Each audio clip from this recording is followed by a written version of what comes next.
Pemerintah Amerika Serikat, AS, resmi melakukan shutdown massal atau menghentikan sebagian besar operasionalnya mulai Rabu, 1 Oktober 2025. Penutupan ini menjadi yang pertama dalam 7 tahun terakhir, menandai kebuntuan politik serius antara Partai Republik dan Demokrat setelah Kongres gagal mencapai kesepakatan anggaran pada batas waktu yang ditentukan. Mengutip laporan AP News, rancangan Continuing Resolution, CR, yang diajukan untuk memperpanjang pendanaan sementara pemerintah federal, hanya memperoleh 55 suara setuju dan 45 suara menolak. Padahal, aturan di Senat mengharuskan sedikitnya 60 suara agar rancangan itu bisa diloloskan. Partai Demokrat diketahui menuntut agar subsidi kesehatan dalam ACA, Affordable Care Act Obamacare, tetap diperpanjang. Mereka khawatir jika subsidi itu kedaluarsa, jutaan warga AS akan kehilangan bantuan untuk biaya layanan kesehatan. Namun, Partai Republik menolak dan bersikeras ingin RUU pendanaan, bersih, tanpa syarat kebijakan tambahan, strategi yang populer disebut mengutamakan clean shear.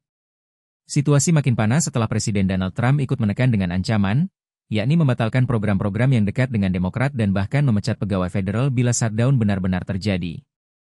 Alhasil, begitu shear gagal dan batas waktu terlewati, Kantor Manajemen dan Anggaran, OMB, mengirimkan perintah kepada badan-badan federal untuk mengaktifkan rencana kontingensi penutupan. Surat-surat serupa memberitahukan pegawai federal tentang kemungkinan cuti tak dibayar, furlough, bagi mereka yang pekerjaannya tidak dianggap esensial.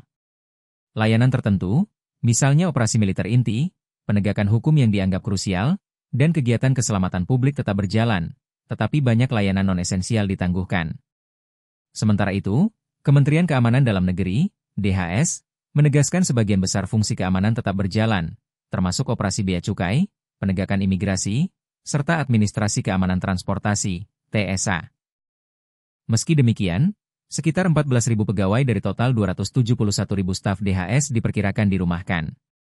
Program Medicare dan Medicaid juga masih beroperasi, tetapi kurangnya staf diperkirakan memperlambat layanan. Kebijakan ini menimbulkan kekhawatiran di sektor lain.